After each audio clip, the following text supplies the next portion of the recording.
আশ্বিনের শারদ প্রাতে বেজে উঠেছে আলোকমঞ্জিত। ধরণীর বহিরাকাশে অন্তরিত মেঘমালা, প্রকৃতির অন্তরাকাশে জাগরিত জ্যোতির্ময়ী জগন্মাতার আগমন বার্তা।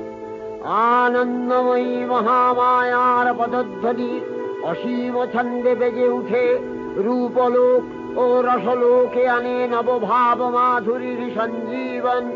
তাই আনন্দিতা শ্যামলী মাতৃকার চিন্ময়ীকে মৃন্ময়ীতে আবাহন। আজ চিৎশক্তি রূপ